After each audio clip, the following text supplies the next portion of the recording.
Telugu Desam party సిద్ధాంతాలను యువతరానికి తెలియజేసేలా మహానాడు కార్యక్రమం జరుగుతోందని కడప జిల్లా టీడీపీ అధ్యక్షుడు భూపేష్ రెడ్డి అన్నారు.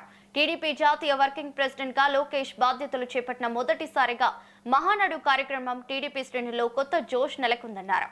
త్వరలో రాబోతున్న మున్సిపాలిటీ ఎన్నికల్లో టీడీపీ సత్తా చాటుతుందని అంటున్న జిల్లా అధ్యక్షుడు భూపేష్ రెడ్డితో మా కడప జిల్లా ప్రతినిధి షబీర్ ఫేస్ టు ఫేస్.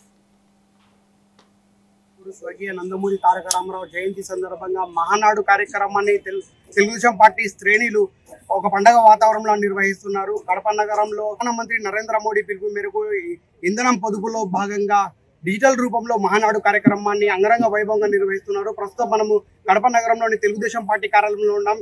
ఇక్కడ మహానాడు కార్యక్రమం తెలుగుదేశం పార్టీ శ్రేణులు పెద్ద ఎత్తున నిర్వహిస్తున్నారు. ఈ మహానాడు కార్యక్రమం గురించి మనతో మాట్లాడడానికి తెలుగుదేశం పార్టీ జిల్లా అధ్యక్షుడు భూపేష్ రెడ్డి ఉన్నారు. ప్రయత్నం చేద్దాం. చెప్పండి, మహానాడు కార్యక్రమం ఎలా జరుగుతోంది? మహానాడు అనేది ఒక పండుగ.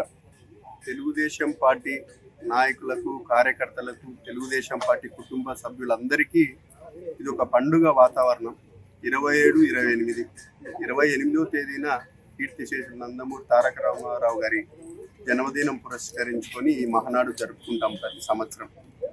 మహానాడు కార్యక్రమంలో ఏ మనము నిర్ణయాలు కానీ లేకపోతే పార్టీ సిద్ధాంతాలు కానీ యువరక్తం లేదా మహిళలు ఏ విధంగా పార్టీ స్థాపించిన రోజు నుంచి వాళ్ళు కష్టపడి ఈరోజు ఈ కార్యక్రమాన్ని చేస్తూ ఉన్నారు.